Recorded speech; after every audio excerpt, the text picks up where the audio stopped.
How's it going today, guys? Starting a new segment called Maintenance Mondays, where I'm just going to sit down with y'all and get really hands-on and show y'all how to do some simple maintenance to keep y'all's cars running.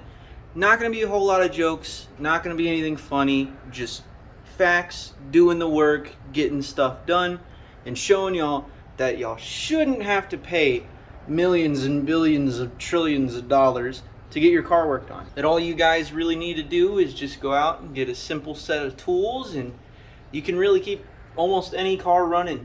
So for the first thing today, something a little bit higher up on the novice's difficulty rating is just some spark plugs.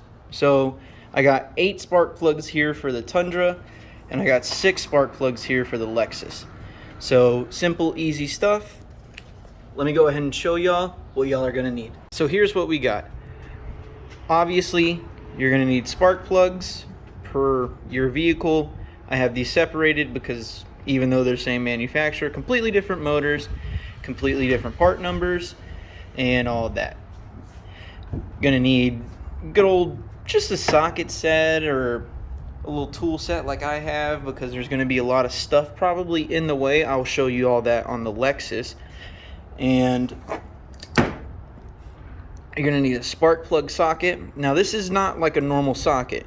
There's actually supposed to be, there's a little rubber like O-ring down here at the bottom of a specific spark plug socket that makes it a spark plug socket. It'll actually grab the spark plug as you get it unthreaded finally and pull it out. Next thing you're going to need, if you don't get pre-gap spark plugs, spark plug gapper gauge, I guess is what you'd call it. I'm pretty sure this was 25 cents at O'Reilly's right there. And that just tells you the gap for your spark plugs. And then after that, just a couple of beers are optional. So let's go ahead and show y'all what I'm talking about with needing probably a little extra more than just this on the Lexus. So excuse the wind noise, but this is what I'm talking about with the Lexus, right? So our spark plugs are obviously down here underneath the coil packs. So we're gonna need to move this wiring harness out of the way on this side and a couple of other little things. But on this side we have this whole intake. So we're gonna probably need to just remove this tube, but obviously you have a million things coming off of it because it's a newer car.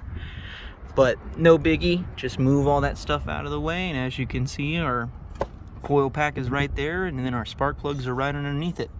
So I'm gonna go ahead and start getting this out of the way and show y'all how to get everything else. So got the intake tube out of the way, simple couple of 10 mils and it's out of the way. And then we got the coil plug bolts out, and now we can pop the coil plugs out. And right down in there, you can barely see her, but there's your spark plug down up in there. You're just gonna wanna pop that out, check the gap, make sure the new plug is the same gap, and then stick her on in. And that's all you need to do for spark plugs, really. But see, easy peasy, guys. Don't need to pay $1 million to do this. Again, sorry about the wind noise, guys, but I got my extensions. Just gonna want to slide it down in there until you feel it seat on, and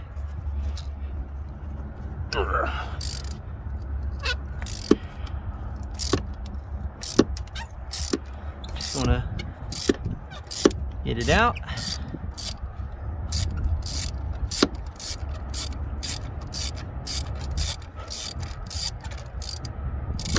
Until you get all of them threads off. I got a decent amount of threads, so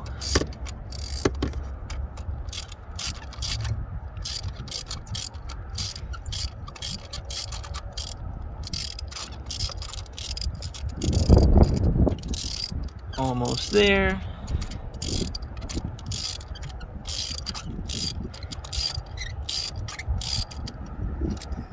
And boom, there's our spark plug. So we got our new spark plug. Look at how pretty she is. Got our new spark plug. Got to go right into the cylinder. So what you want to do is just nicely put it in there. And then you want to thread it with your hand first. Make sure you're grabbing threads. You definitely don't want to strip this out. So now that I got some threads, I'm going the wrong way. You just want to tighten her on up. But you obviously don't want to use anything crazy like an impact. You don't want to over torque the shit out of this. Like, this is literally all you need, guys. It's just this little wrench right here and you'll be fine. So just go ahead and tighten her up and do that 5 more times if you got a V6. Alrighty guys, I just finished up this side. Obviously got that side done before. Still got to throw that little plastic bit on, but I want to double check everything first. So just a recap of what you want to do is you want to kind of move everything that's in the way out of the way first. So like with this wiring loom, all I did was loosen a bolt that's right there, loosen this bolt right over here, and that way I could move the whole wiring loom out of the way, and then this. And then there's, on this car at least, there's actual bolts hanging the coil packs down. So you obviously want to take those off, take the coil packs off of the spark plugs, and then you want to get your spark plug specific socket, take the spark plug out, put the new spark plug in, and then redo the process however many times your car has, or however many cylinders you have, how many spark plugs obviously. So easy peasy. Now let's go ahead and start the car, see if we did everything right, see if we plugged it all in correctly. So let's go ahead and hop in, put on the brake, boom, runs good, no check engine lights. Oh yeah, this is what living in Phoenix will get you guys. Don't move here. And it's not even summer yet, but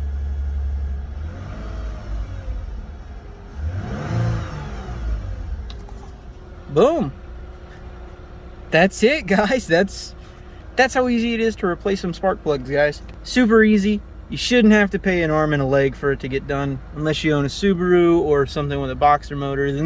Then that's different. At that point, I would just take it to a shop.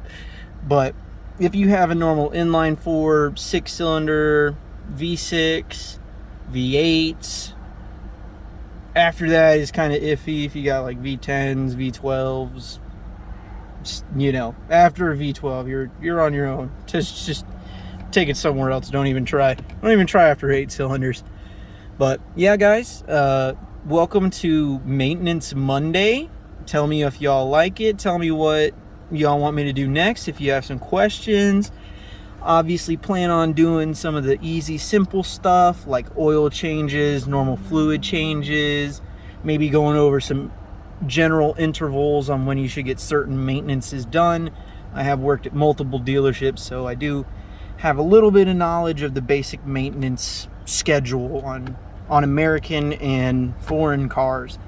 So let me know if you guys have any questions. Feel free to ask in the comments. I will 100% get to you. Tell me what y'all want next, like I said, and like, comment, subscribe. The algorithm's really loving likes right now, so if you guys don't mind just hitting that like button down below and telling me what I need to do next for Maintenance Monday next week.